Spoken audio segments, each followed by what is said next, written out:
Welcome. I have been waiting for you. 3 days after the wedding, the first wife smiled broadly with open arms upon facing the concubine her husband had brought home.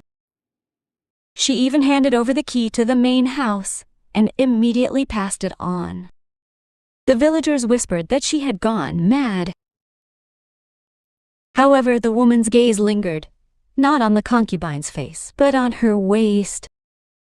At that moment, the woman's heart beat twice faster. Please subscribe and like and leave a comment letting us know where you are listening from.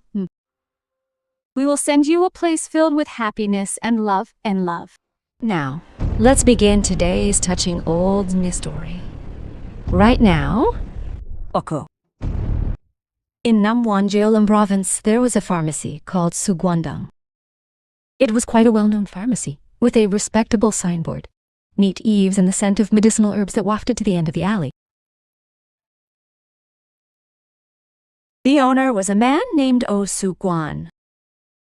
He was 38 years old, a man with a broad face and a generous demeanor.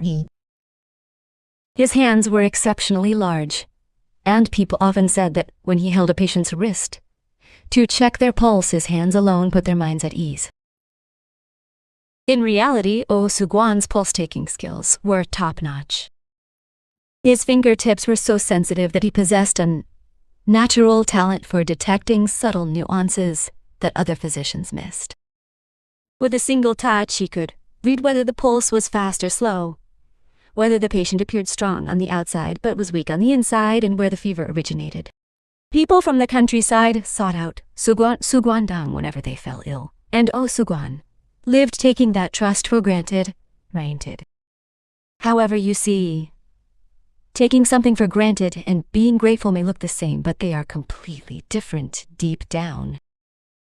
When Oh Sugwan fasakukalan recited, Risibay, Meriban bayam sakalas, Baramichanad visinajitengurat fitmitit. It was not Oh Sugwan who called out the names of the herbs, determined the quantities, or even planned the brewing times. There was someone else who stayed up late into the night in the inner quarters, poring over books, weighing the herbs and refining the combinations. It was Mrs. Kang. If Oh Sugwan said 2 dun of licorice and 1 dun of chulchul, Mrs. Kang would be behind him, placing the herbs on the scale, reading the markings, and adjusting the quantities. The reason Oh Sugwan could tell a patient that the medicine would return to normal after just 3 days was that Lady Gangxi had scoured 3 books the night before to verify the prescription. Oh Sugwan regarded this as a testament to his skill, and Lady Gangxi never bothered to correct it. Most people seeing Lady Gangxi for the first time received a similar impression. They looked at her hands first, as her fingertips were always yellowish from the medicinal herbs. She had a broad forehead and deep, set eyes, and she preferred to wear a plain cotton jacket with a navy skirt. She wore only a jade hairpin as a hair ornament, and always carried a small sheep tucked into her waistband. That sheep contained 5 or 6 kinds of emergency medicinal herbs. If a child suddenly suffered a seizure at the marketplace, Lady Gangxi would take out the herbs from the sheep and feed them to the child. People seeing a woman who wasn't even a pharmacy owner administering medicine on the street for the first time were surprised, but to the people of Namwan, it was a familiar sight. But here's the thing. How much did Oh Sugwan, the actual owner of the pharmacy, know about the work that the owner of that sheep did inside? Madame Gangxi was married 15 years ago. She was 18. Her father ran a medicinal herb shop, so she grew up memorizing the names of medicinal herbs from a young age. She learned to distinguish the smells of licorice and succulents at the age of 5, and to identify attract Talodis macrocephala by their appearance, alone around the age of 10. Whenever her father taught her about medicinal herbs, he would say the same thing. Medicine is not made by the hands, but by the heart. Madame Gangxi did not take those words seriously. In her childhood, she regarded them merely as her father's nagging.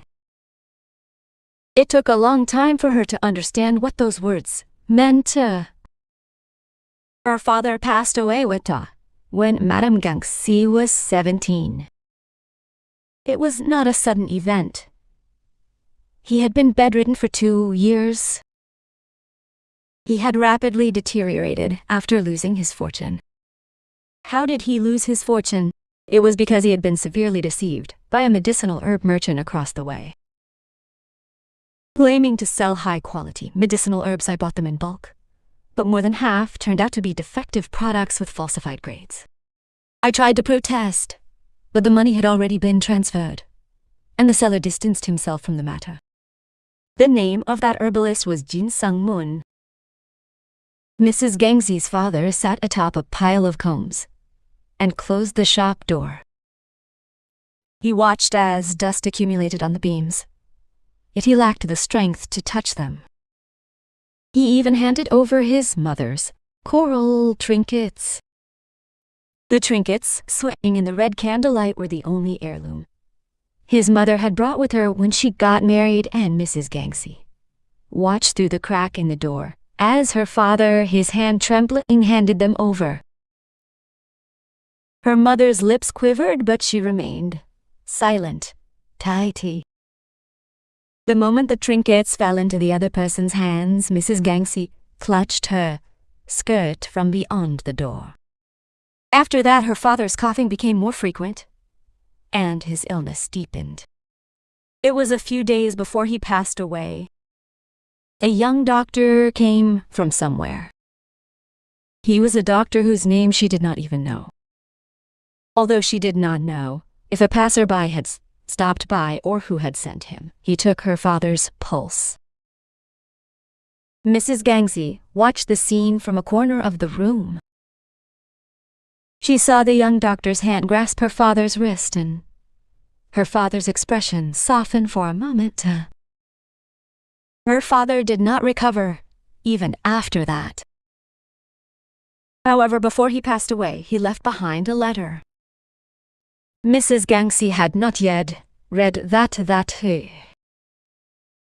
Her mother had kept it hidden inside a jar among her father's belongings. In the spring of faith, a marriage proposal arrived. It was a young doctor named Oh Soo-kwan who ran a pharmacy in Yumnai Namwon. According to the matchmaker, he was a man with excellent pulse-taking skills, a generous demeanor, and a bright spirit. At the arranged meeting, Mrs. Gangxi saw Oh Soo-kwan's hands. The hands that take a patient's pulse felt somehow familiar. They were large, soft, and warm hands. She could not recall where she had seen them before, but she did not dislike them. They got married. On the first day of her new home, Mrs. Gangxi looked around every corner of the inner quarters. The jar stand in the kitchen, the herbal medicine shelves in the living room, and the stone path in the courtyard connecting the main house and the inner quarters. They were unfamiliar, yet I did not dislike them.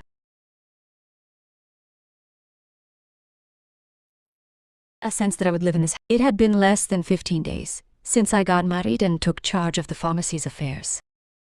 Organizing the prescription cabinet, keeping track of the herbal inventory, and verifying business relationships with suppliers were the tedious tasks. As she flipped through the ledgers page by page, Mrs. Gangxi's hand stopped when she unfolded the list of herbal medicine suppliers. The new characters on the tribute document were distinct. They were vivid, as if the ink had not yet dried. Mrs. Gangxi's heart beat a beat late.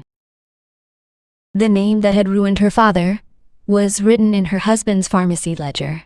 The strength drained from her hand holding the ledger, but she did not let it fall to the floor. That night, Mrs. Gangxi could not sleep. She lit the lamp and read the ledger again from the beginning. He scanned the type, states, and prices of the herbs listed in the tribute document one by one. Nothing unusual stood out immediately. However, this name could not have been a mere coincidence unrelated to my father. That was when the wife's double life began. During the day, she was a loving wife to her husband. After Oh Soo-kwan examined her pulse, she would refine the prescription. She adjusted the blend of herbs and precisely measured the quantities. She considered it her duty. She had no intention of taking credit for it. At night, however, it was different. Under the light of an oil lamp, she meticulously checked the delivery records. She compared the grade of the herbs sent by Jin Sang-fun with their actual quality, verified the price, and compared them to the market rates of other medicinal products. She could identify the grades simply by smelling the herbs. That sense, learned from her father, had not dulled in 15 years. At first, she found nothing wrong. Jin Sang-moon was a cautious man. However, the Gangsi wife did not give up. For 15 generations, she kept records without missing a single year. Secretly, without her husband. Secretly and without her mother-in-law knowing. She did it all without anyone else knowing. 14 ledgers piled up inside the wardrobe and double-layered floor of the annex.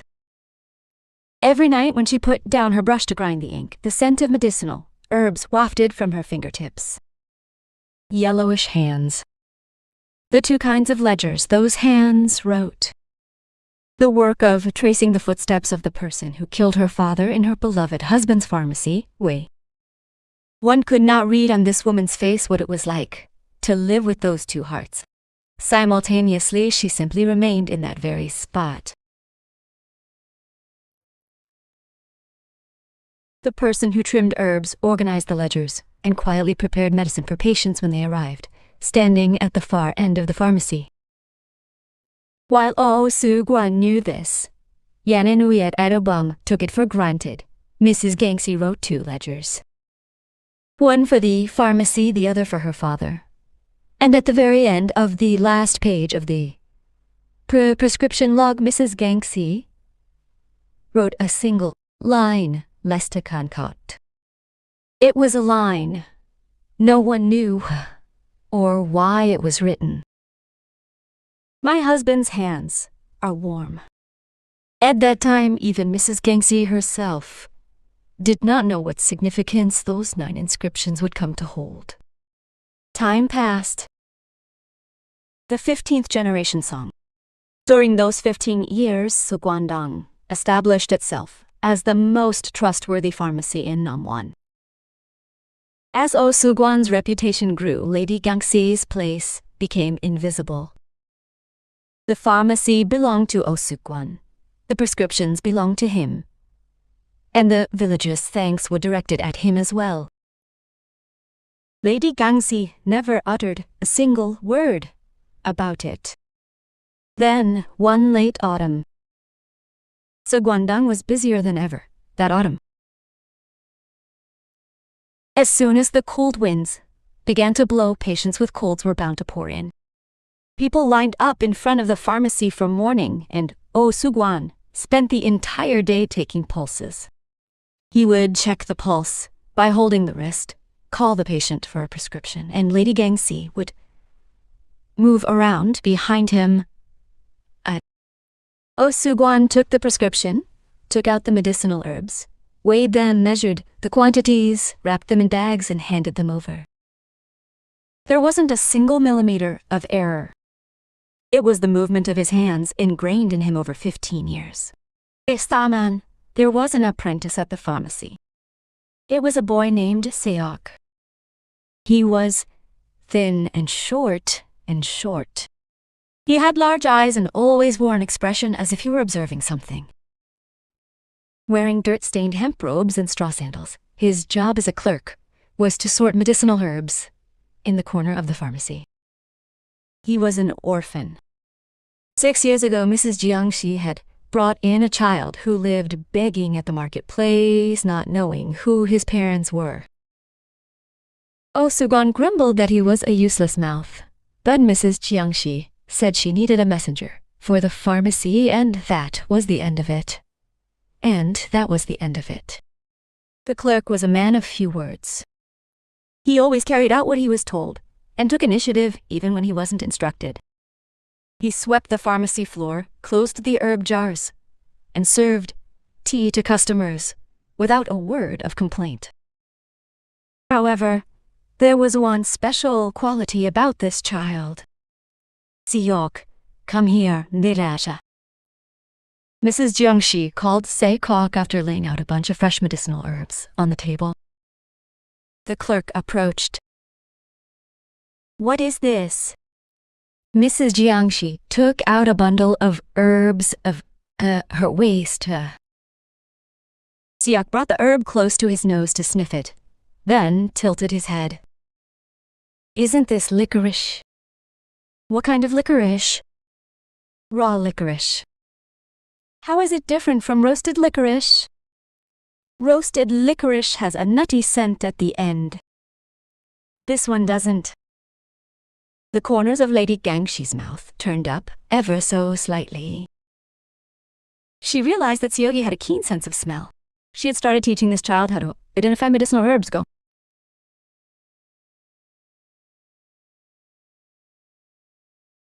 Osugwan was unaware of this fact. He had no interest either. Do you know what licorice? It neutralizes the toxins of other herbs and balances the flavors. Lady Gangxi nodded. Licorice itself is not the main ingredient yet without it, the medicine is incomplete. Lady Gangxi put the herb back into the pouch and looked at Seogi. Her gaze deepened for a moment before returning to normal. Meanwhile, in the inner chamber at the far end of the pharmacy, the sound of coughing was incessant. It was Osugwan's mother, his mother-in-law. She was a 60-year-old woman with a hunched back and a gaunt frame with only her eyes piercing. She had known for years that she was bedridden, and the days she spent lying down had become increasingly frequent. The person attending to her was... She would say the port was too hot. She would say it was... She would call Mrs. Gangxi once a day. At the time, Mrs. Gangxi would go from working in the pharmacy into the inner quarters to change her mother-in-law's bedding, remake the porridge, and boil medicine for her. Every time her daughter-in-law came, the mother-in-law would look her up and down. But there was no gratitude in her gaze. It was as if she took it for granted. If not me, who would manage this household? The mother-in-law said once. He said once. It was not a compliment. It meant that this was the very reason she was there. Mrs. Gangxi simply replied, "Mother," with her head bowed and bowed. Mrs. Gangxi's day, shuttling between pharmacy work and attending to her mother-in-law, began at dawn and ended late at night. Before the weeping of the seaside, she would rise to brew her mother-in-law's medicine, set the breakfast table, open the pharmacy door to check the inventory of medicinal herbs, refine prescriptions during the day, and organize the ledgers in the evening. There were many days when she would lay down her brush under the lamplight past midnight. You ask what Osugwan did during that time. He took pulses. That was Osugwan's job, and that was his only work. Everything else was entirely Lady Gangxi's responsibility. Madam, we must send medicine tomorrow so that you can become a scholar. Please take a look at the prescription. When Osugwan spoke while sitting comfortably in the guest quarters, Lady Gangxi would open her books to verify the information, take out the herbs, and mix them. Osugwan would then send it the next morning under his own name. Words of gratitude went to Osugwan, and the order for the next prescription came back to Lady Gangxi. However, there was one thing in this house that Lady Gangsi did entirely as she pleased. It was not accepting payment for the medicine. It wasn't that they didn't charge any patients. They only waived the cost of medicine for Gu and his sister who lived in a hut near the marketplace. The siblings were Bunwi and Dory. Bunwi was 8, and his younger brother, Dory, was 5. They lived together in a shabby hut in a corner of the marketplace, not knowing when their parents had died. The sight of the 5-year-old clinging to Bunwi's back was a familiar scene to the people of the marketplace. Ibon, and Tin. Although it was pitiful, those struggling just to feed their own families couldn't readily step forward to help. They appeared physically weak. Every change of season, they would develop a fever, and their coughs would last for 15 days. Whenever Bunwi had no other choice but to come to Sugwandong, Mrs. Kang would prepare medicine for him. There was no one in Namwon who knew Dory's constitution as well as Mrs. Kang. She knew that this child had a constitution where the body was cold on the inside, despite the high fever, so fever-reducing medicine should not be used indiscriminately. She also knew that although the cough lasted for over 15 days, it was due to a weak spleen, not the lungs. So Mrs. Kang knew exactly that a different formulation was needed than the prescription usually used for children. That record existed only in Mrs. Kang's mind. She hadn't written it down in the ledger. There was no need to write it down.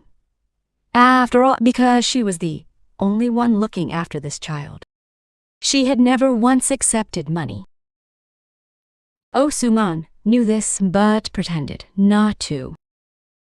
He thought that Mrs. Kang using a small amount of medicinal herbs was acceptable. Yes, acceptable. After all, it wasn't his own money, but just a few doses of herbs. Every time Bunwi took the medicine to leave, he said the exact same thing. Thank you, ma'am. Thank you, ma'am. His voice was mature. It was not the kind of voice or words an 8-year-old could speak. Each time, Mrs. Kang would stroke Bunwi's head once. Go away. You must feed this to Dory. That was all. One day, Dory's fever was very high. Bunwi rushed into the pharmacy, sobbing. Ma'am, Dory is hot. He is so hot. Mrs. Kang opened the medicine cupboard at her waist. She took 2 kinds of medicinal herbs from inside and handed them to the scribe. Dissolve this in the water-repelling foot. The scribe ran off. The Jiangxi lady caught Dory in her arms from behind Bunwi. She touched Dory's forehead. It was hot. Dory's eyes were half closed. The Jiangxi lady's gaze changed. She moved quickly.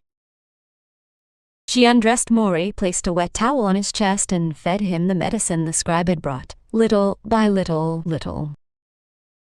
After a season, his fever began to subside. Bana was crouching on the porch, crying.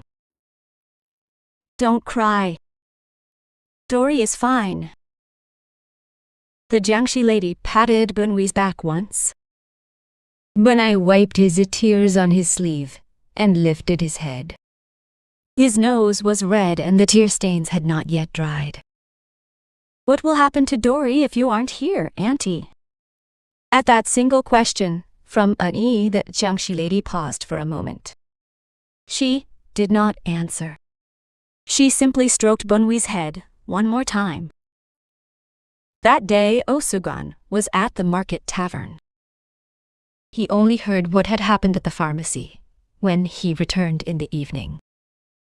It wasn't even clear if he had heard it or not, since he had simply said, "Oh, really?" and gone into the guest quarters. Whenever Osuguan returned from the market, his expression was always the same. He was either in a good mood or very good, one of the two.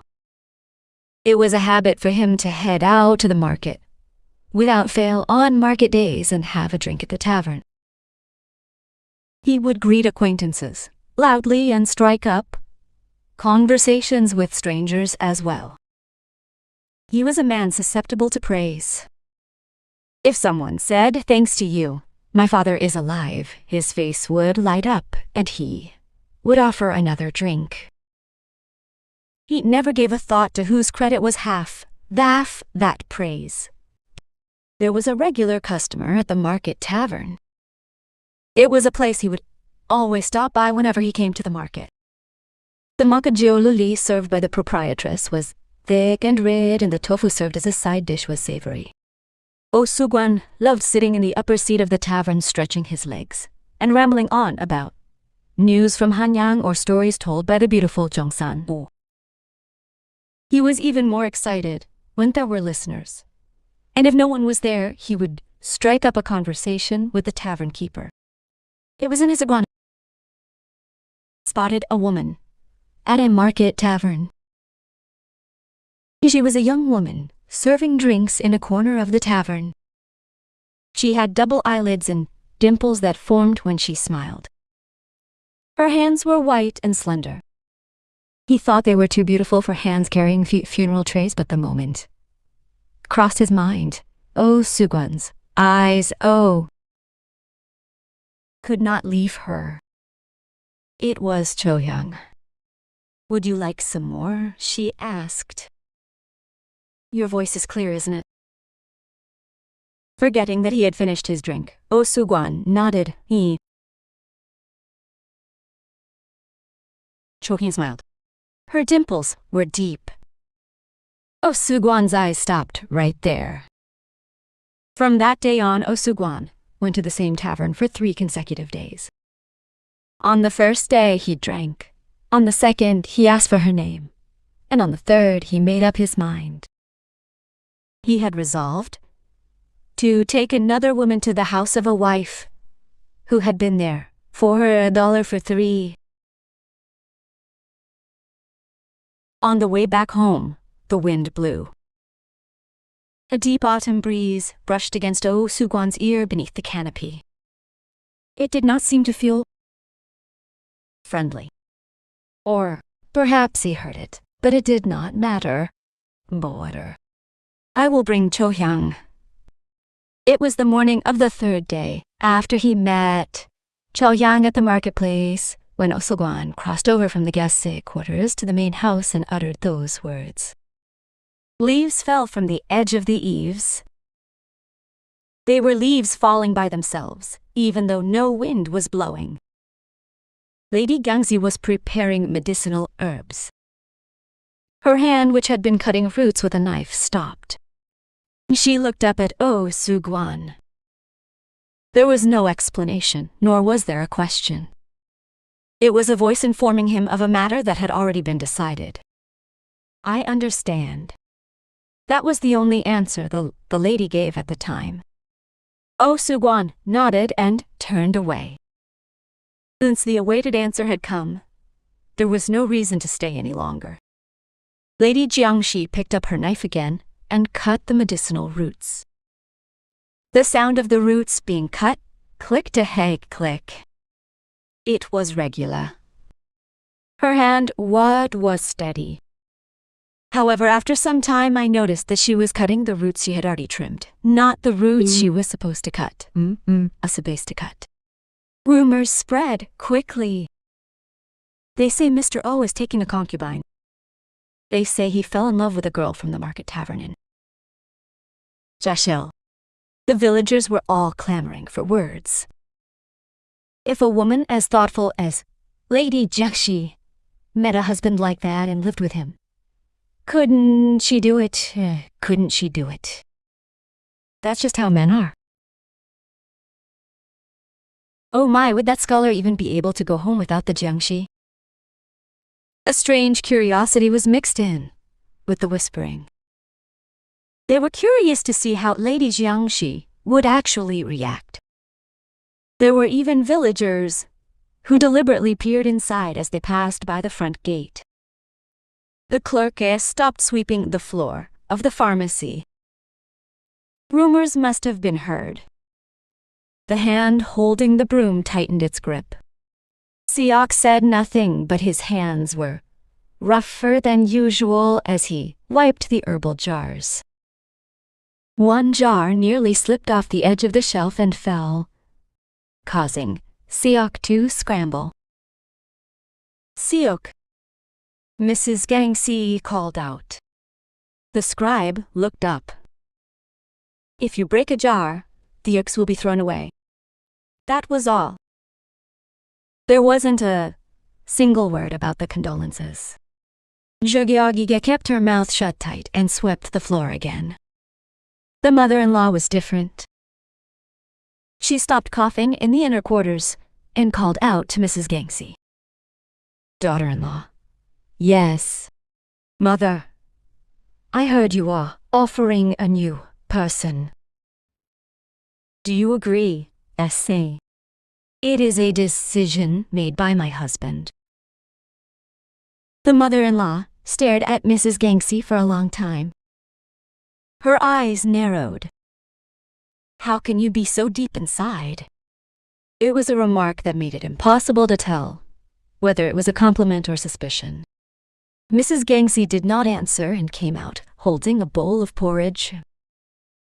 Her footsteps as she left the room were no different from usual. However, that night in the annex, Madame Gangsi opened the wardrobe and the double-layered floorboards eyed. She took out the 14 ledgers one by one and flipped through them. Her fingers stopped at every page where Jin Sungmoon's name was written. They were the records of the 15 major treatments.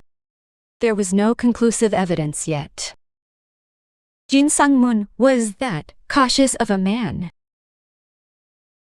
However, if Cho Yang were to try to steal the ledgers, it meant that Jin Sungmoon coveted the prescriptions of Sugwandang. There must be a reason for his covetousness. If she could uncover that reason, she might find a clue to the evidence that had remained undiscovered for 15 years. Madame Gangsi placed the ledgers back into the double-layered floorboards and closed the lid. Then she began to make a copy of the prescription ledger. It was a copy containing only the core medicinal ingredient ratios. All she had to do was hand this over to Cho Yang. The night deepened. The scent of medicinal herbs wafted from her hands as she played the brush. On the day Cho Yang arrived, there was unusually little wind. A young woman dressed in a light green jacket and crimson skirt with a silver hairpin in her hair stepped through the gate. Her cheeks were flushed and her eyes were sharp. When she smiled, dimples formed. Her gait exuded confidence. It was the gait of someone who had come to be with her, not someone being robbed. Just then, Mrs. Gangsi's eyes stopped at Cho Hyang's waist, gasped. A coral plaything. A plaything consisting of 3 red coral branches woven together with a knotted thread was hanging from the waistband of Cho Hyang's skirt. It was not a mere object. The grain of the coral was distinctive. The tips of the branches were slightly white, turning inward. Mrs. Gangsi recognized that shape. It was the very coral plaything that had swayed from her mother's skirt waist when she was a child. Her mother's memento, which her father had passed on to her father. Why was it hanging from this woman's waist? Mrs. Gangsi's heart beat twice faster. Geet. Yet her expression remained unchanged. She was a woman who had lived with a divided heart for 15 years. Concealing her expression was as familiar to her as breathing. Cho Hyang approached and bowed her head. Lady Gangsi smiled. She smiled, angrily, without any hesitation. Then she personally took a bunch of keys from her bosom and placed them in Cho Hyang's hand. Here is the key to the main room. The key for the next room is here as well. From now on, you may take charge of the household affairs, master. Cho Hyang's eyes widened slightly. She had never imagined she would hand them over so easily. Oh Soo-gwan's eyebrows rose, but he soon nodded.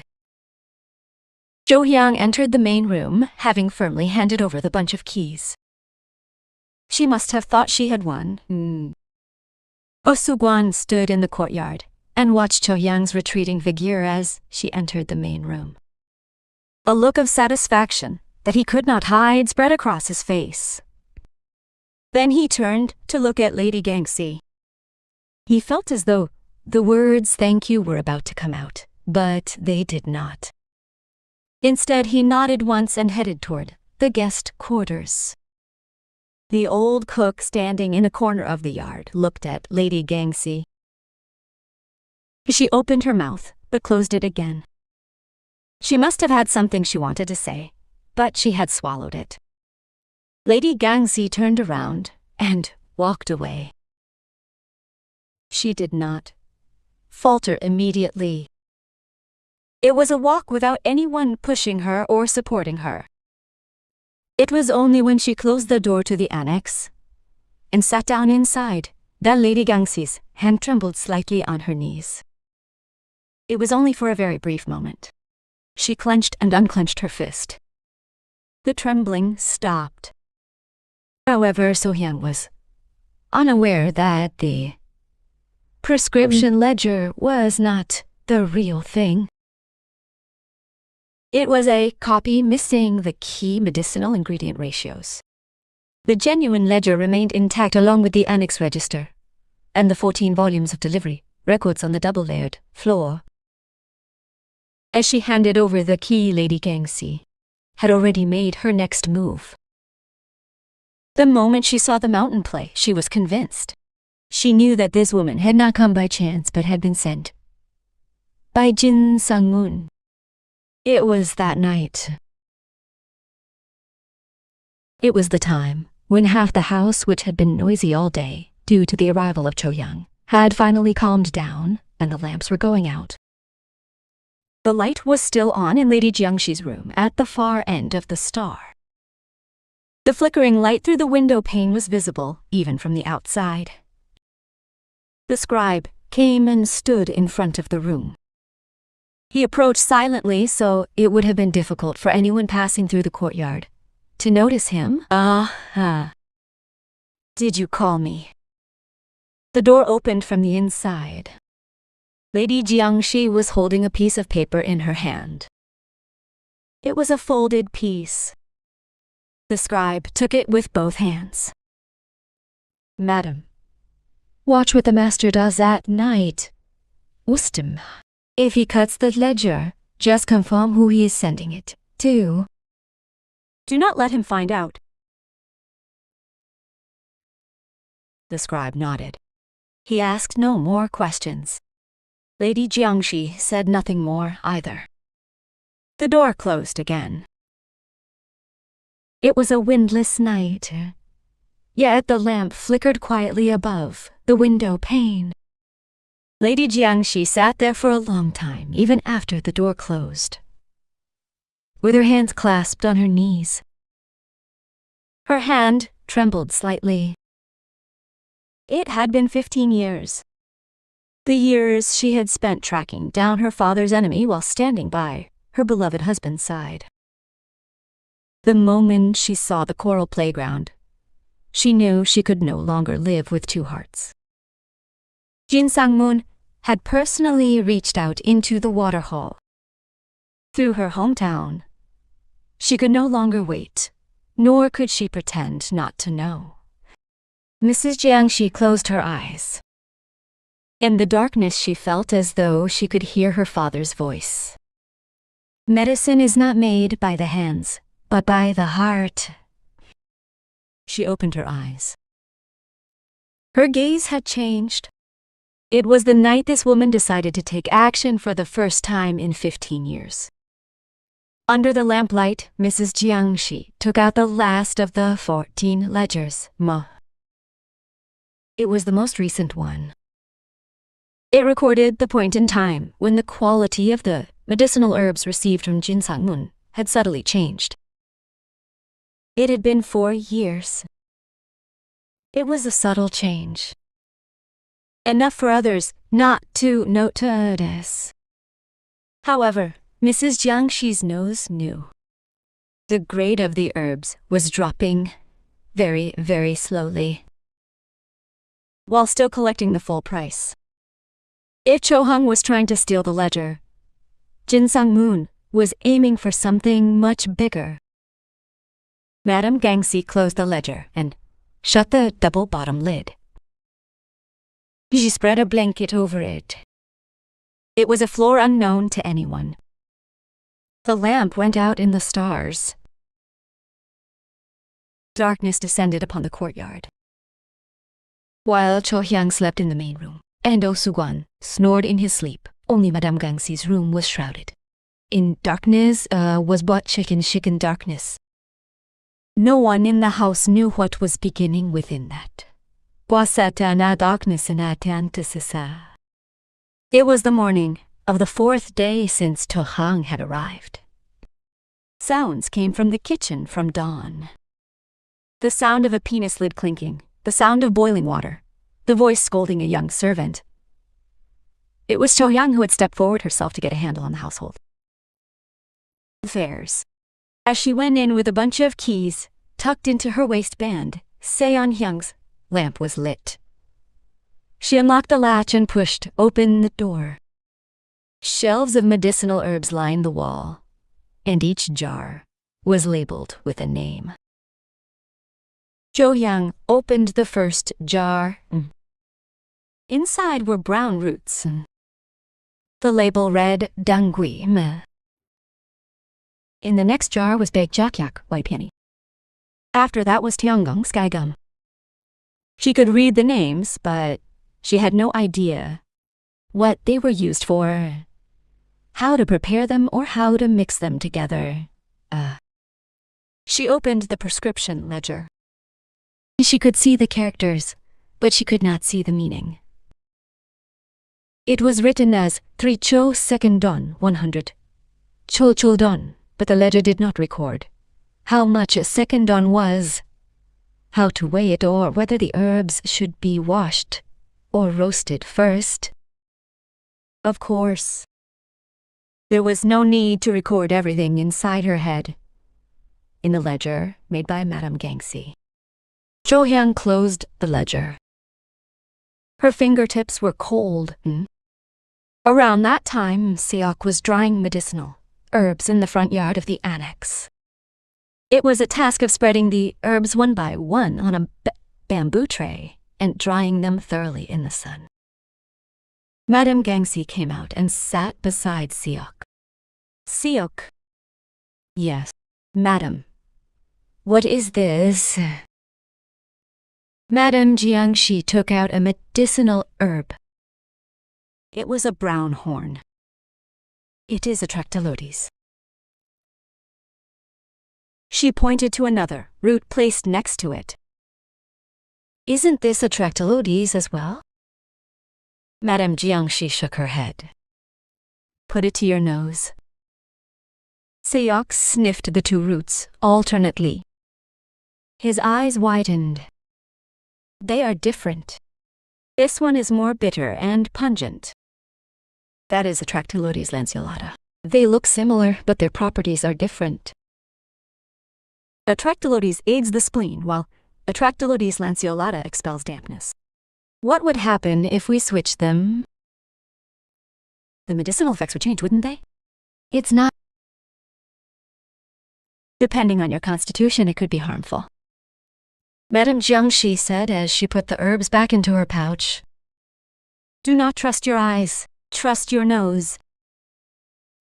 Medicinal herbs lie, but smell cannot. The scribe nodded. Vecha. Yellow sunlight settled on the herbs on the sieve.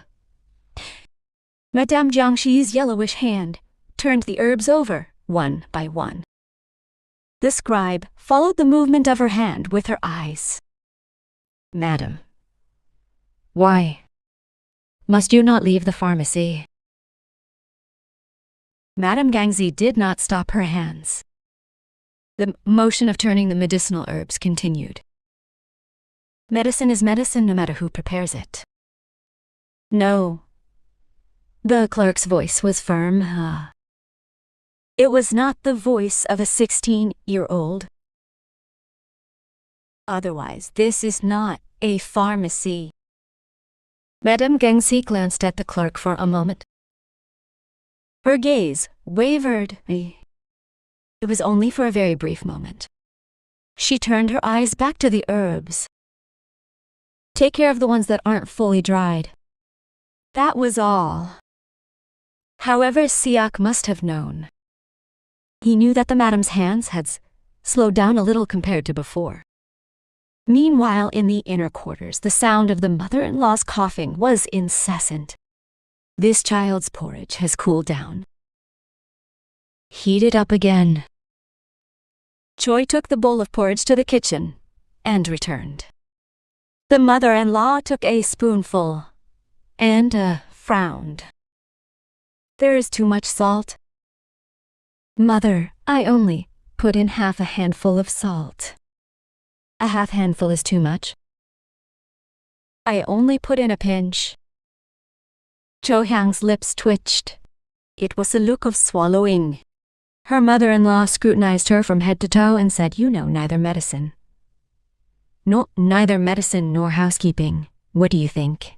You know to have come into this house." Cho Hyang's steps were stiff as she left the room. As she crossed the yard, she heard the sound of herbs being prepared from the direction of the NXMX.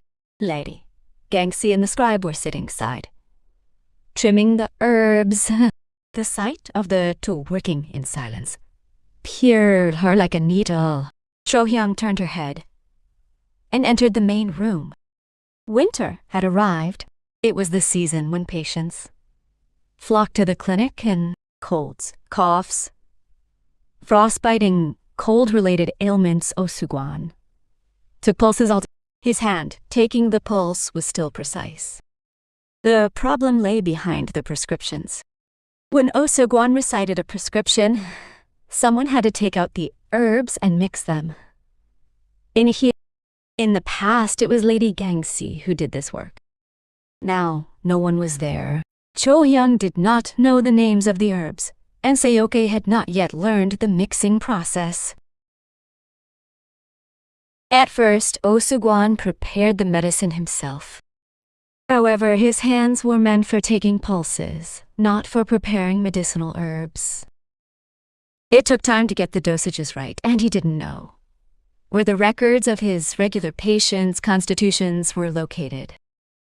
At the time, his wife had memorized the constitutions and dosage history of every regular patient.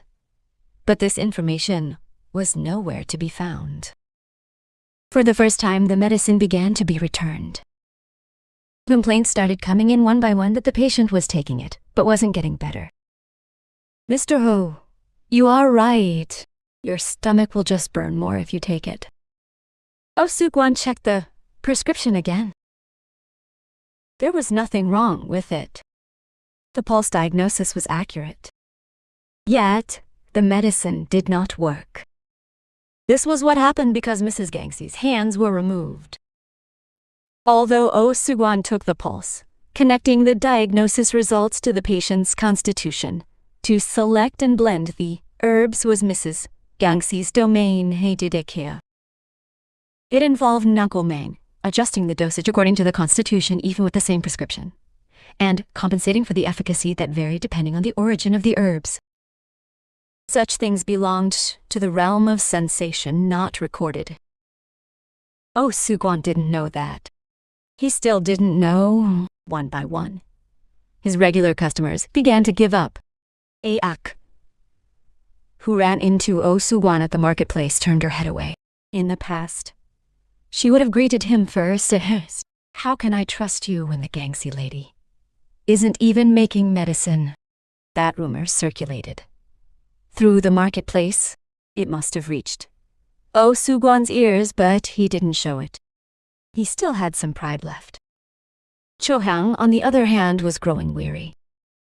taking on the responsibility of caring for her mother-in-law and managing the pharmacy every day was a battle. She had to make porridge at dawn, brew her mother-in-law's medicine, check the fresh herbs, set Sukwan's table, and stand in the front gate to block creditors whenever they came. It was midwinter when the creditors arrived. The gate slammed open and a deep voice poured into the yard.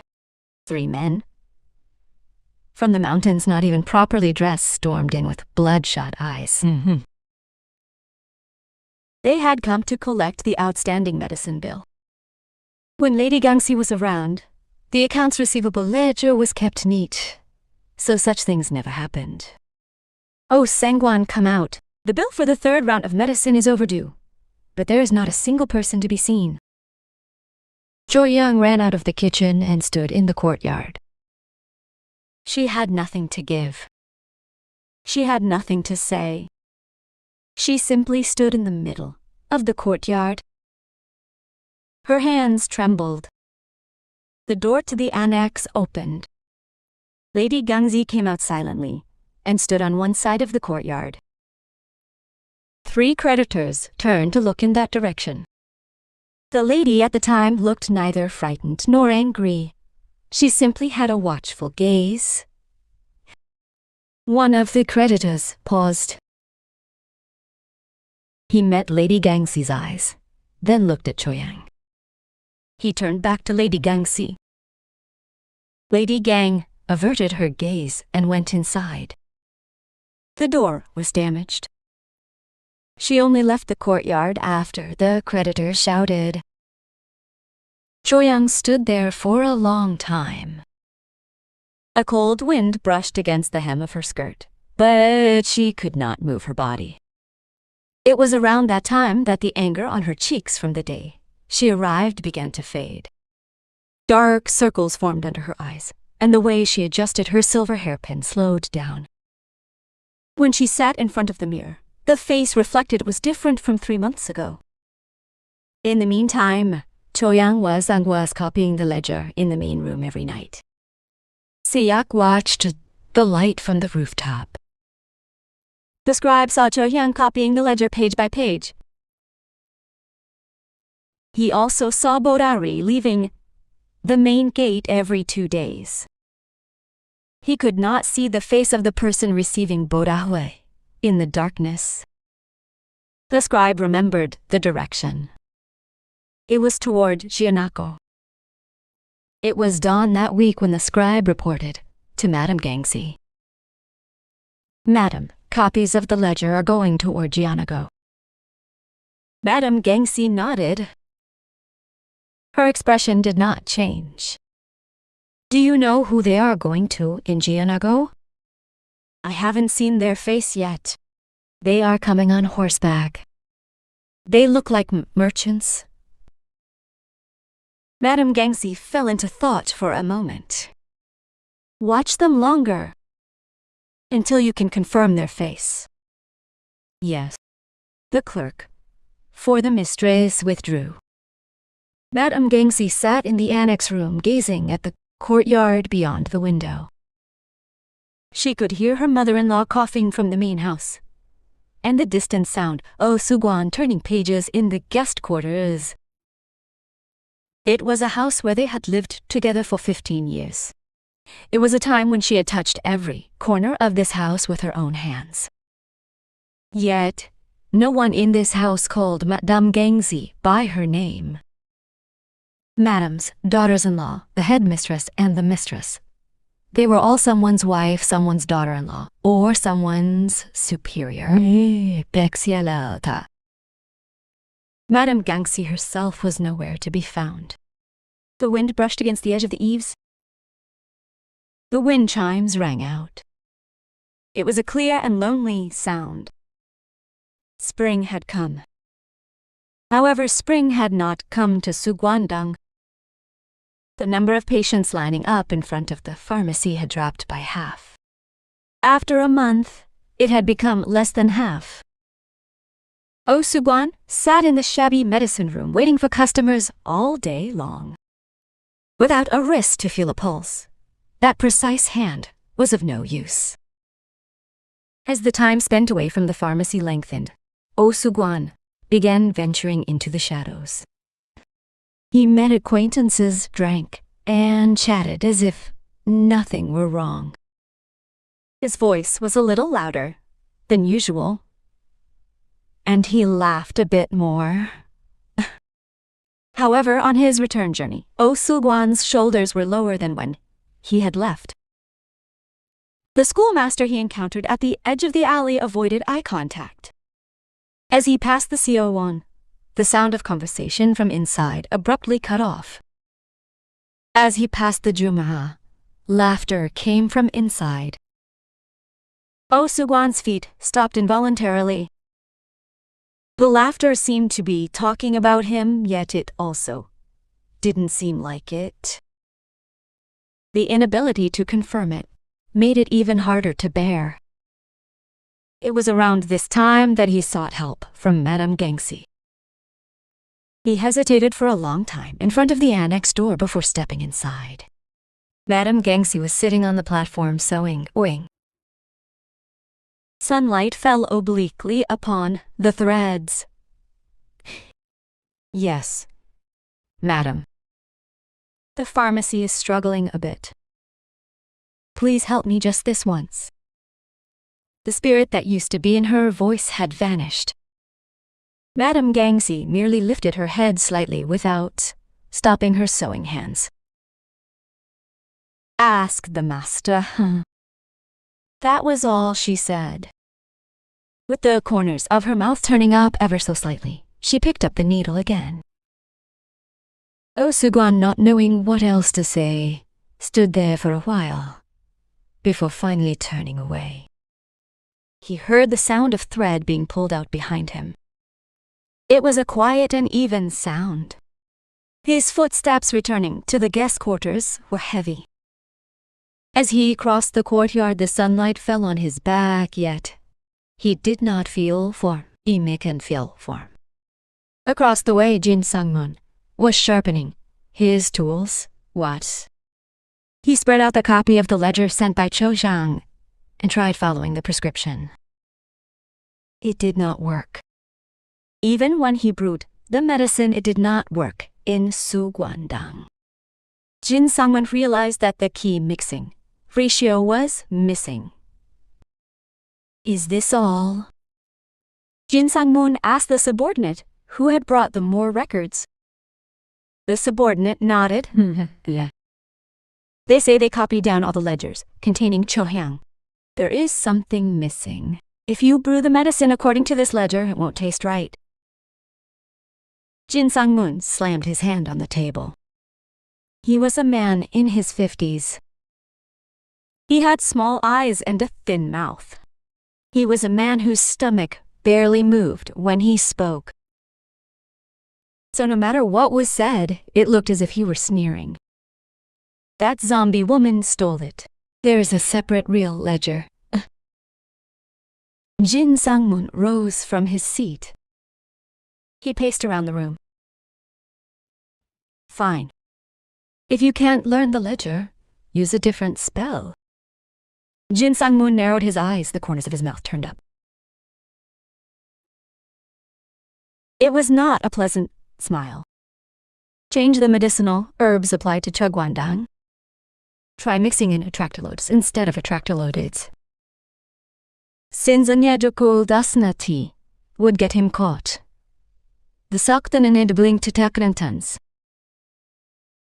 Then the medicine won't work and the Osugwan will go bankrupt. What will happen if it goes bankrupt? Jin Sang-moon looked at the subordinate. He didn't wait for an answer. If the remaining pharmacy space becomes vacant, I will take it in. That was Jin Sang-moon's plan. The first step was to steal the prescription ledger. And when that failed, the second was to destroy the pharmacy itself. It was the same method used to bring down Lady Gangxi's father 18 years ago. Stealthily mixing in the ingredients to tarnish their reputation. The same tactic was about to be used again after 18 years. The same message was conveyed to Cho-hyang. A henchman from Jin, Sang-mun, visited her at night. Cho-hyang's face hardened. At first, her uncle had instructed her to simply steal the ledger. That didn't put her mind at ease either, but at least it didn't involve harming anyone. But now, it was different. If you switch the ingredients, what happens to the person taking the medicine? Cho-hyang asked. The henchman shrugged. That's for you to handle. You just have to pretend not to notice if the ingredients that arrived in the near future are changed. Cho-hyang's hand clutched her skirt. Her lips trembled. However, she could not refuse. It was because she was bound by her uncle's promise to find her a marriage partner. It was also her uncle who orchestrated her entry into this house, where she pretended to be the tavern owner's daughter. Cho-hyang was not a bad person. She was simply weak. Cho-hyang did not yet know that while weakness and evil may appear the same, their inner natures differ, yet the outcome can be the same. As spring deepened, the medicinal herbs entering Sugwandong began to change. At first, no one noticed. The outward appearances were identical. It was exactly as Jin Sang-mun had calculated. Around that time, Oh Sugwan was preoccupied with something else. An official document had been issued from the government requesting that the scholars of the countryside submit proposals for tax reform. For a distinguished scholar like Oh Sugwan, it was a task he could not afford to miss. He sat in the reception room and picked up his brush. He spread out the paper. Nothing would write. He could not grasp the logic in his mind. Unsure where to begin or what grounds to establish, he picked up and put down the brush repeatedly. Eventually, he stood up. His feet instinctively led him toward the stars. It was a habit he had developed over the years. He stood before Lady Gangxi's room. It was the second time. Madam, you must write a statement regarding the taxation. Wouldn't a letter written personally by your husband just this once be more sincere? The door was damaged. Slowly, without a sound, Oh Sugwan stood motionless in front of the damaged door for a long time. No sound came from beyond the door. There was no sound of sewing, no footsteps. It was simply silent. In the end, it was a statement submitted by Oh Sugwan alone. The logic was flimsy, and he had misread the matter. A reprimand was issued from the back courtyard. It was a serious warning.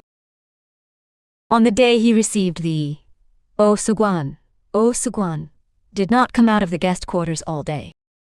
He took out the table with the evening meal he had brought in, carrying the table and food exactly as they were. It was said that he had not even touched the food. The next day, Oh Sugwan put on his hat and went out into the inner quarters.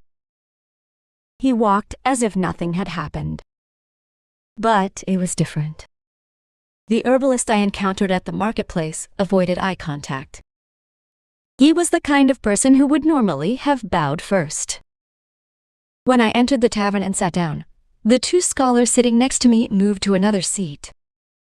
Oh Sugwan drank makgeolli alone. His hand tilting the glass was slower than usual. On the way back, a wind blew. It was a spring breeze, but it was cold. Rumors spread in an instant. Sangwon-oh has been disgraced before the authorities. Pharmacy is a mess too. The people who used to grovel before Oh Sugwan stopped following him one by one. No one asked about his well-being anymore. It didn't take long for the things built up on face to crumble. Cho-hyang also began to change. The confidence she had when she first arrived had long since vanished. Every morning she listened to her mother-in-law's nagging, fended off creditors, and wrestled with the pharmacy's ledger. At night, she cut back on sleep to cut out ledgers to send to Jin Sang-mun. When she sat in front of the mirror, she couldn't remember her face from 3 months ago. It was one night. Jo-hyang stopped cutting the ledger and put down her brush. She rubbed her eyes with the back of her hand. She was crying. Silently. She didn't know why she had entered this house, what she was doing this for, or if her uncle's promise would truly be kept. Her light green jacket had long been folded deep into the wardrobe. Only the coral ornament she still wore around her waist remained. For that was the only thing that allowed her to remember her former self. On the surface, at this point, Mrs. Gangsi seemed to have lost everything. She had been driven out of the pharmacy, abandoned by her husband, and was living in a corner room of the annex. Among the villagers, Mrs. Gangsi's name was gradually fading from memory. But here's the thing. The real ledger was beneath the floor of that corner room. The record Cho-hyang had smuggled out was a fake, and Seok was recording Cho-hyang's movements every night. Mrs. Gangsi knew all of this, yet she hadn't moved yet. Why didn't she move? There was a lack of evidence. Even though they knew that Jin Sang-mun had killed the father, planted the Cho-hyang, there was no conclusive evidence to bring to the authorities. Jin Sang-mun was a man who never got his hands dirty. He always used an intermediary.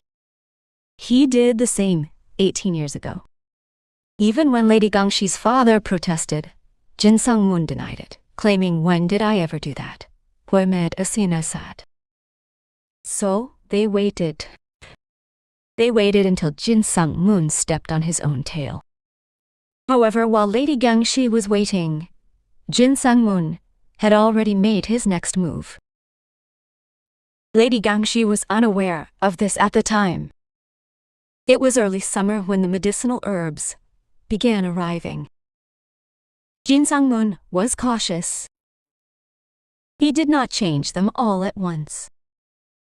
He mixed 2 pounds of Baekyo fruit with changchul. With the next delivery, he changed it. 3 pounds, and with the one after that, 4 pounds, he changed them very slowly, one after another. Oh Soo-gwan did not notice. After all, identifying the medicinal herbs was Lady Gangshi's job, not Oh Soo-gwan's. Jo-hyang kept her mouth shut, even though she knew the truth. She faintly sensed that the smell of the medicinal herbs brought in was different from before, but she lacked the ability to verify it, and the courage to do so. This time, it was not a complaint, but a protest. "Oh Sang, my child took the medicine and clutched their stomach. Isn't the medicine wrong? My mother's stomach is upset. What on earth is this medicine?" Oh Soo-gwan checked the prescription over and over again. The pulse diagnosis was accurate, and the names of the herbs were correct. However, this time, it was not just a matter of the medicine not working. Instead, people were actually falling ill after taking the medicine. He had not considered that the problem lay with the herbs. He had failed to imagine that the names he had written down might differ from the actual items in the storeroom. Around that time, Jin-sung poured out a second glass of wine. He spread rumors throughout the village. It was a story that had quietly started among the merchants at the marketplace. They say Mr. Kang deliberately messed up the ledgers before handing them over. Isn't trying to ruin the pharmacy out of jealousy. Even so, if he ruins the pharmacy, What are the people who take the medicine supposed to do? No one knew the source of the rumor, but once it was uncontrollable. It was uncontrollable. Stories circulated throughout Namwan that Lady Gangxi, blinded by jealousy, had ruined the pharmacy. The rumors reached Lady Gangxi's ears as well. An old cook who had gone out to the market to shop returned and cautiously relayed the message. Madam, bad rumors are circulating outside. What do you mean? Asked the cook. That you deliberately ruined the ledgers. Lady Gangxi's hands froze. The sewing needle remained stuck in the fabric for quite some time. The cook, glancing nervously, continued, Why can't the new mistress make medicine? Because the ledgers are a mess. That is the rumor. Although I denied it, no one listened. Lady Gangxi nodded. I understand. You may go. That was all. After the cook left, Lady Gangxi sat there for a long time. Through the window she could see the courtyard. It was a courtyard filled with the warmth of spring. She had managed the household for 15 years. From dawn till night, I turned over this house. I prepared medicine, kept records, looked after my mother-in-law, and gave medicine to children who couldn't afford it. It took just a few days of rumors for those 15 years to be branded the jealous woman. The merchants I encountered at the marketplace whispered amongst themselves and avoided eye contact. These were the very people who used to say, the pharmacy only survived thanks to the Jiangxi lady. But that wasn't the end of it. Just then, Bonnie burst into the pharmacy. She was carrying Dory on her back. Dory's body was limp. Her face was pale, and her lips were raw.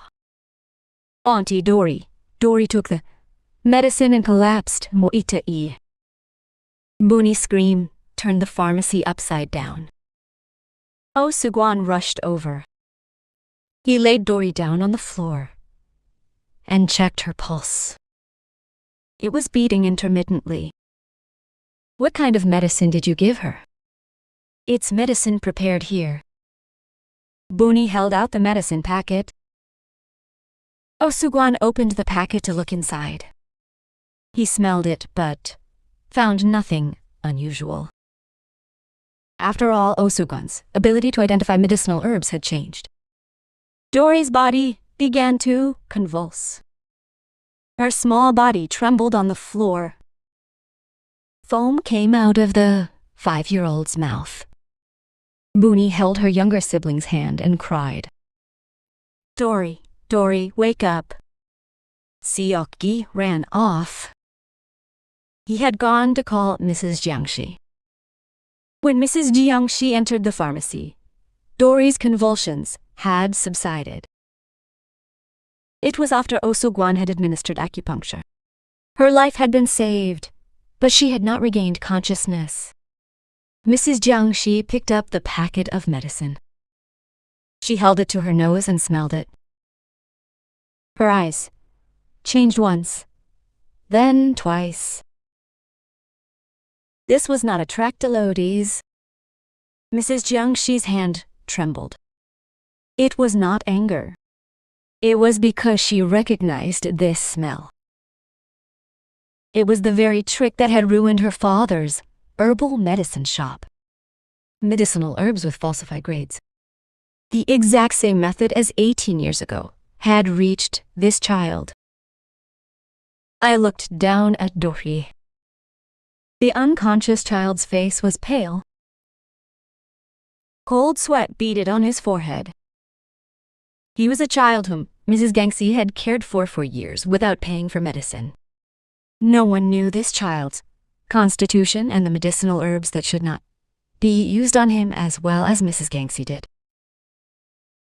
However, it was not Mrs. Gangxi who had prepared the medicine. After Mrs. Gang retired from the pharmacy, no one executed his constitutional records. Osuga had simply used a standard prescription for Dory, and substandard herbs had been mixed in. Onai grabbed Mrs. Gangsy's skirt. "Auntie, Dory is dying." Mrs. Gangsy looked at the atmosphere. She could not answer. She bit her lip tightly. It tasted like rain. This time the rumor spread even faster. A child collapsed after taking medicine at Chugwandang. An accident happened at Osangkwan's pharmacy. The authorities are going to launch an investigation. The village was in an uproar.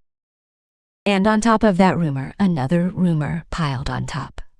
Didn't Mr. Kang deliberately ruin the ledger? That's why the medicine is bad. It was the claim that Lady Gangsy was the culprit. The seeds sown by Jin Sangmun had borne fruit. At the marketplace, Dory's sister, Bunwi, looked for her tongue. Because of that and Mr. Kang messing up the pharmacy ledger. This is what happened. This is what happened. Still, the child is pitiful, whether Bui heard this or not. She bowed her head, carried Dory on her back and left the marketplace. Her small back looked even smaller. It was that night, at the hour when everyone was asleep, Lady Gangsy opened the door of the annex and came out. She was holding a small budori in her hand. It was a budori of medicinal herbs. She walked to a hut near the marketplace. Moonlight settled faintly on the black path. She knocked on the hut door. Mane, Bunwi came out rubbing her eyes. "Auntie, how is the stone?" Bunwi stepped back inside. Dory was lying on his tattered lips. His movements were steady, but his face was pale. The Jiangshi lady sat beside Dory and pointed out the issue. He still had a slight fever. She untied the lid. She took out 4 kinds of medicinal herbs and mixed them exactly as she had taught the scribe. They were not taken from her own quarters, but were herbs she had set aside for emergencies inside the double-layered floor of the annex. It was genuine Atractylodes macrocephala. She dissolved it in water and put a little into Dory's mouth. Dory coughed once and began to swallow it little by little. Mooney crouched beside them and watched.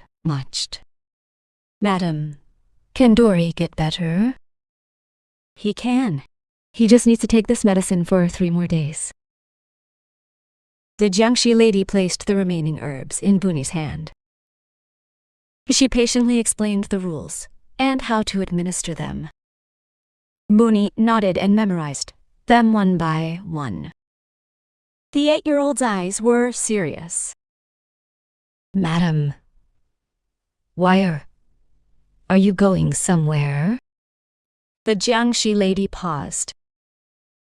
Bunny's eyes sparkled in the lamplight. The child knew.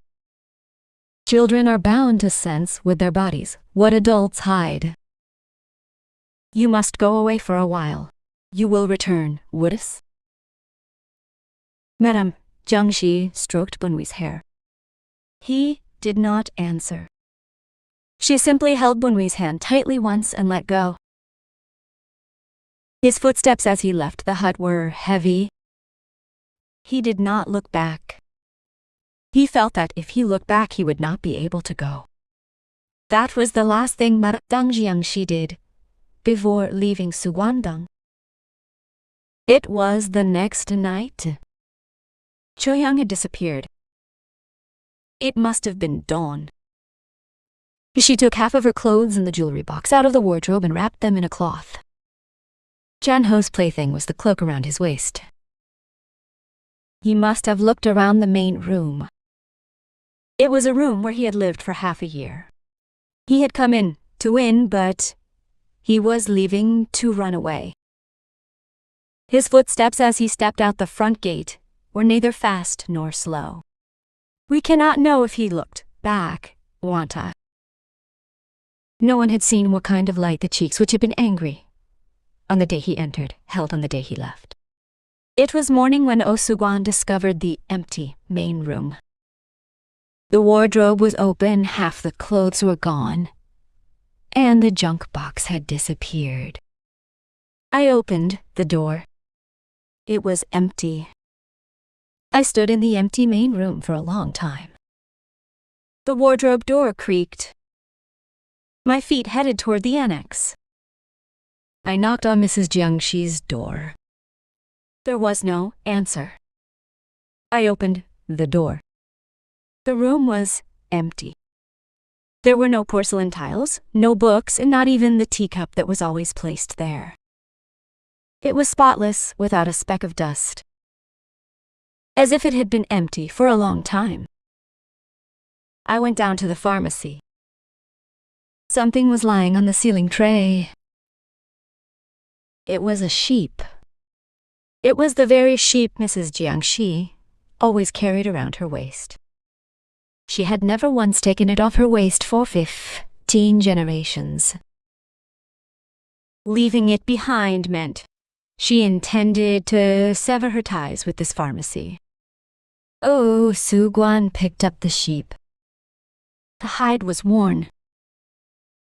It was a hide stained yellowish from the medicinal herbs. There was a 15-inch mark on it. I opened it. There were a few medicinal herbs left inside. Oh, Sugwan did not know the names of those herbs. That afternoon, Oh Sugwan went to Lady Gangxi's parents' house. He was not even wearing a hat. His robe strings were not properly tied either. He stood in front of the main gate of the house. There was a sound from inside, but the gate did not open. Oh Sugwan knelt down. He simply knelt in the spot overlooking the main road in front of the gate. Passers-by paused. Isn't that Oh sighing? Yes, he even knelt. However, the gate did not open. It was only after a long time that the sound of the bolt being released was heard. The gate opened. It was Seok. Seok looked down at Oh Sugwan, who was kneeling outside the gate. He had no expression. Madam, I was wrong. It is all my fault. Please forgive me just this once. Oh Sugwan's voice trembled. Seok glanced back inside for a moment. He looked back at Oh Sugwan. The madam said she would not meet you. There was no emotion in the scribe's voice. Only his eyes were red. The gate was damaged. The sound of a bolt locking could be heard. Oh Sugwan stood motionless in front of the damaged gate for a long time. His knees were cold. The blazing sun had settled on his back, yet he felt no warmth. He could not stand up even as the sun began to set. Well, where had Lady Gangxi gone? To her parents' home. She left at dawn without telling anyone,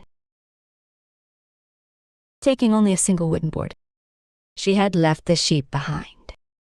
When she entered this house 15 years ago, she had brought love with her. When she left, she was carrying nothing. No, there was one thing. The 14 volumes of ledgers taken from the villa storage room and the double-layered floorboards. She had moaned. She had placed only those inside the wooden boards and taken them out. The ledgers had piled up in the courtyard of her parents' home. Lady Gangxi was sitting on a large stone. The 14 volumes of ledgers were stacked on her lap. They were 15 years' worth of records. As she turned the pages one by one, she felt a renewed sense of understanding, but her mind was not clear. The fact that the wooden board had fallen. She could bear the village branding her a jealous woman. Being driven out of the pharmacy where she had devoted 15 years. Being abandoned by the husband she loved. But she could not bear Dory. Had she not left, that medicine would never have reached that child. She closed the ledger and gazed out at the yard. Her mother came out from the porch and sat beside her. She sat silently. Mrs. Jiangxi did not speak either. They simply sat side by side, silently observing. After a while, her mother spoke. "I have some of Father's belongings to give you." Mrs. Jiangxi turned her head. Her mother brought out a large wooden book she had held for a long time. It was covered in dust. It had not been opened for a long time. She untied the book. Her father's heavy scales emerged. Look with an old notebook listing the classifications of medicinal herbs and a folded letter at the very bottom. It was her father's handwriting. It was a trembling penmanship. It was clearly written when he was seriously ill. Mrs. Jiangxi unfolded the letter. A young doctor came today and took her pulse. She could not bring herself to ask his name. His hand was truly warm. "My illness may not be cured, but with that hand, surely others could be saved. She only hopes that her daughter finds a good match." Mrs. Gangxi's hand stopped. Her hand was truly warm. Those words her father had left behind. The 9 characters Mrs. Gangxi had written at the end of her prescription log. "My husband, your hand is warm." It was the same words. Bonnier had left the same words about the same hand. At that moment, Mrs. Gangxi realized that the young doctor who had taken her final pulse without them knowing was Osuguan, a Kokwam Memse. She realized that the hand she had fallen for was the very hand her father had felt was warm at the very end. The hand holding the letter trembled. Something fell onto the paper. A round mark appeared. Mrs. Gangxi closed her eyes. She bit her lip tightly. It was the moment after 15 years. The reason she could not hate her husband's hands, even while tracking down the corruption that had killed her father, was finally revealed. Medicine is not made by the hands, but the heart. She heard her father's voice. This time, it was not nagging. Mrs. Jiangxi opened her eyes. Her eyes were red, but not cloudy. Her mother stroked her daughter's head once. Mrs. Jiangxi clutched the letter to her chest.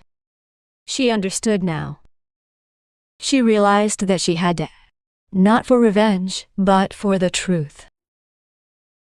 Not to avenge her father's grudge, but to ensure that no one else would be hurt in the pharmacy of the doctor where she had felt her father's hand was warm. That was what her father would have been expected to do. The next day, Mrs. Jiangxi headed to the magistrate's office carrying 14 ledgers. A crowd had gathered in front of the magistrate's office. After news of Dory's accident spread, Sato had ordered an investigation into Suguandang. She saw Osuguan being dragged out by the constables. His face was grim. The onlookers murmured. "They say Gang Senyan ruined the ledger." Right. Blinded by jealousy. The pitiful one is the child who took the medicine. When Lady Jiangxi stood before the gate, the onlookers' eyes gathered. A deadly commotion had ensued.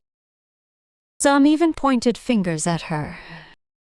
It was then that a small child stepped forward from the crowd. Anzan took hay. It was Bun. He was carrying Dory on her back, whose strength had not yet returned. An 8-year-old had a 5-year-old clinging to her back. Bun turned toward the onlookers. Her voice trembled, but it was clear.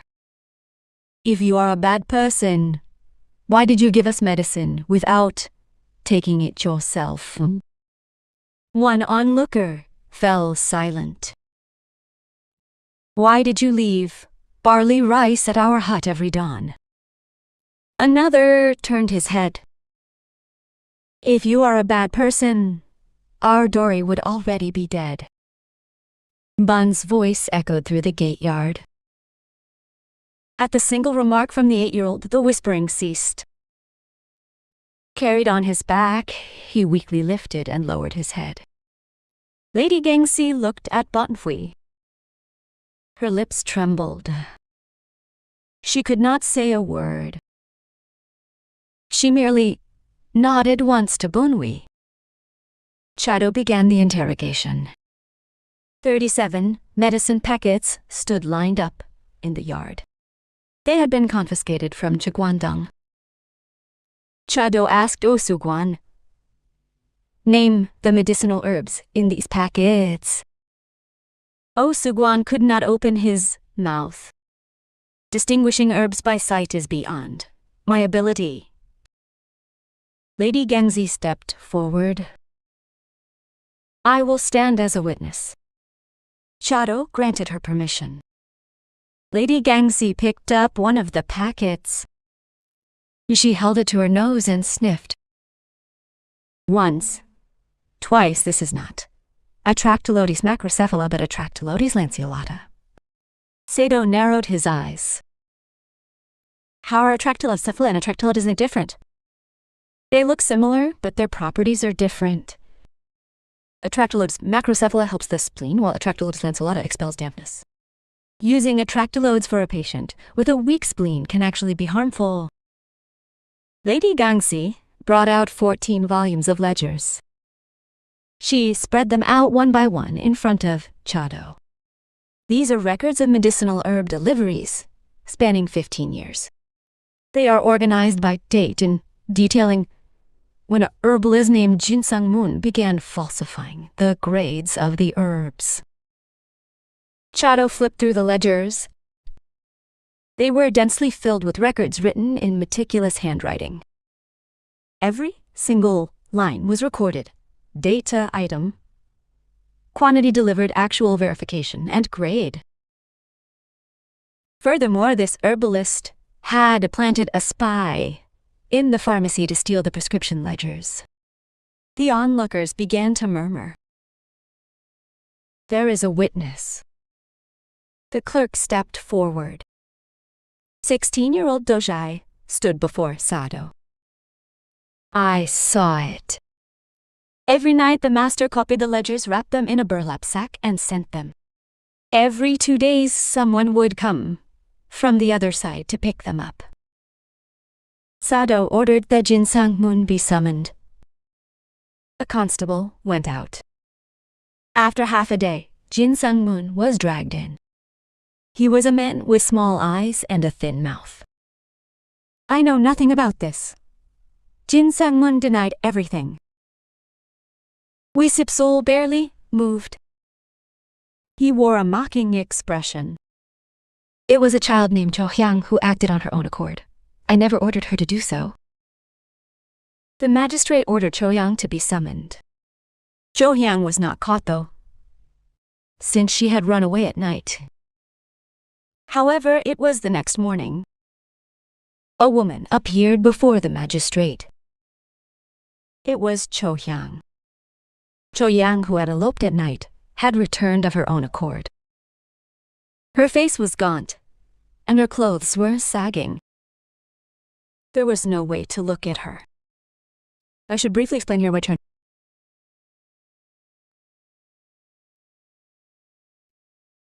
the runaway choice. She could not go to Changchun. Since the incident involving the swapping of medicinal herbs had come to light, there was no way her to go. She wandered for 3 days. After spending a night among women, a night under a hut at an empty temple, and a night under a tree, selling the junk brought in the bag to buy food, he walked without deciding where to go. On the third day, he stopped while passing through the marketplace because of the atmosphere. Munge had no choice but to look for a pharmacy. It was not Sugwandang, but a different pharmacy. The door was closed. He went to yet another pharmacy. When he said he had no money for the medicine, the owner shook his head. Mui stood on the road with Dory on his back. He had a look on his face that showed he didn't know where to go. Dory's head hung limply on the back of the 8-year-old. Tuhang stood at the corner of the alley and watched the scene. When he had been told to pretend not to notice if the medicinal herbs, Cho-young hadn't thought about where the medicine might go. He didn't even know what was inside the medicine bag. But now, the result was hanging on that child's back. Cho-young's feet moved. She left the marketplace. Not toward the other side, but toward Nam-u and Na. The coral toy hanging from her waist swayed in time with her steps. Seon-chiang spoke up in front of Jato.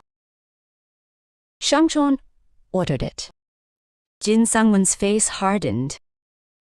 He said he would arrange a marriage for her if she retrieved the prescription ledger.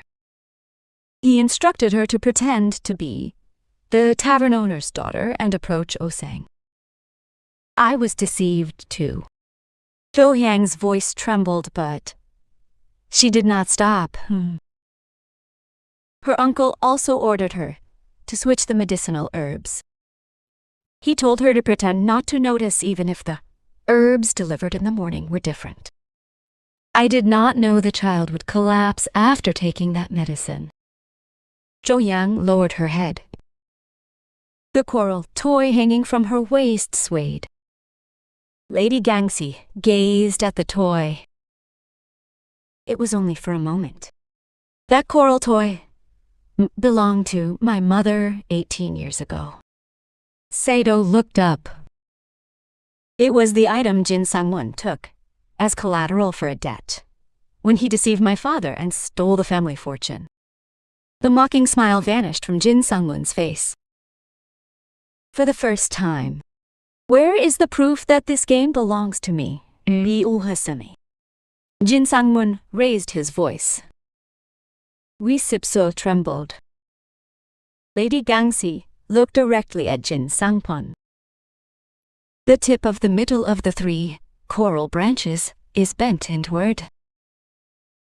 My mother received this when she got married. She wrapped it in silk and tied a knot to prevent the branch from breaking. That knot must still be there.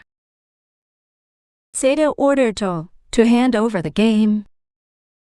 Jo-young untied the game from her waist and handed it to Sato.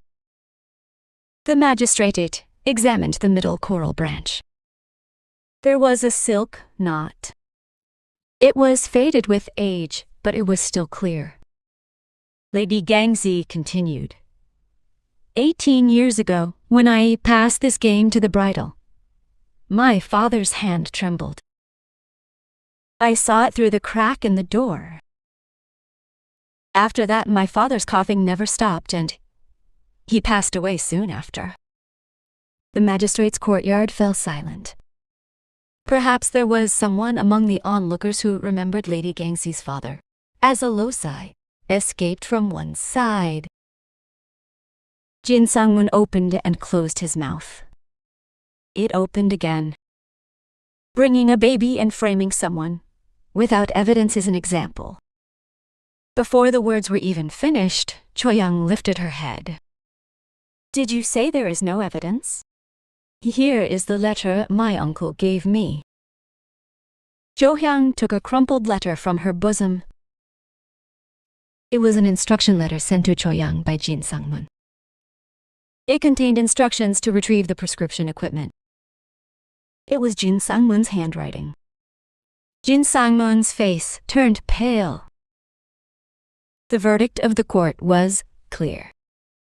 Jin Sang-won stood on the rack for supplying medicinal herbs to facilitate the distribution of excess quantities and a conspiracy for fraud.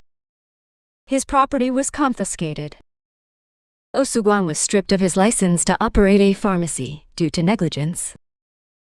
Jo Hyung was suspected of conspiracy, but received a reduced sentence after turning herself in. They were on their way out of the courthouse. Osugwan stood before the Gangsi lady. He stood there for a long time. He opened and closed his mouth. Madam. Yes. I didn't know. The Gangsi lady looked at Osugwan. Her eyes were not red. She was not crying. My husband's hands are warm. That much is true. Saying those words, she turned around. The scribe followed behind. Muni had no choice but to follow behind. Osugwan watched their retreating figures. He could not move. It felt as if his feet were glued to the ground. Summer arrived. A small pharmacy opened in Madame Gangsi's family village. The signboard was modest. Mr. Gang's Pharmacy. It was the first signboard bearing his own name. The scribe stood beside him as the first apprentice. He organized the shelves of medicinal herbs, closed the jars and dried the herbs. It was the same work he used to do at Sugwandang, but Seoki's footsteps were light throughout. Buni took Dory's hand and stepped through the pharmacy door. Dory was regaining his strength. His cheeks were gradually plumping up. Auntie, you're here, Dory said with a smile. Madame Gangsi checked Dory's words. There was no fever. Madame Gangsi looked for a new sheep around her waist. It was smaller than the old one. However, this time it was hers. It was not someone's wife or someone's daughter-in-law, but the sheep belonging to Mrs. Jiangxi herself. Meanwhile, the gates of the remaining Yinnai Shugwandang were closed. Wu Shugwan sat alone in the empty pharmacy. The sheep Mrs. Jiangxi had left lay on the shalyu and gaze. Wu Shugwan opened it. Inside, a single medicinal herb remained. It was licorice, a medicinal herb that neutralizes the toxins of other medicines and balances their flavors. An herb that does not become the main ingredient itself, yet without which the medicine cannot be complete. That was all the work this woman had done in this house. Wu Shungwan handed over the licorice and left the pharmacy. He did not know where he was going. His feet moved on their... After walking for a while, he found himself in Mrs. Jiangxi's family village. A small pharmacy was visible at the edge of the village. It had a simple sign that read Bang Si Bang. A clerk's voice could be heard from inside. They were explaining the name of the medicinal herb to someone. Wu Shiguan did not go inside. He stood outside the wall for a moment. I opened my fist and looked down at the licorice. A small, light piece of horn. The fact that I hadn't known what this was for 15 years. That was what I felt ashamed of. It didn't mean I didn't know the name of the medicinal herb. It meant I didn't know who this herb was. Oh Suguan turned around. He retraced his steps. The licorice was in his fist. He didn't let go. Meanwhile, in the Jiangxi room, the first patient was entering. Ayak, with a towel on her head, came in carrying a child on her back. It was an unfamiliar face. She said she had come from the neighboring village. My child has a fever, and I don't know where to go. Someone told me there is a woman in this village who makes good medicine. The Jiangxi lady took the child's words to heart. She checked the pulse. Her fingertips moved with practice. She determined the prescription, took out the herbs, and placed them on the scale. A clerk trimmed the herbs beside her. Ak took the bag of medicine and asked, "How much does the medicine cost?" Mrs. Jiangxi looked at the child once more. "It's fine this time. You can have it. Next time you visit him." Her eyes widened slightly. She bowed her head repeatedly and left. The scribe watched her retreating figure from the doorway, then turned to look at Mrs. Jiangxi. The corners of her mouth were turned up. Mrs. Jiangxi smiled just a little too.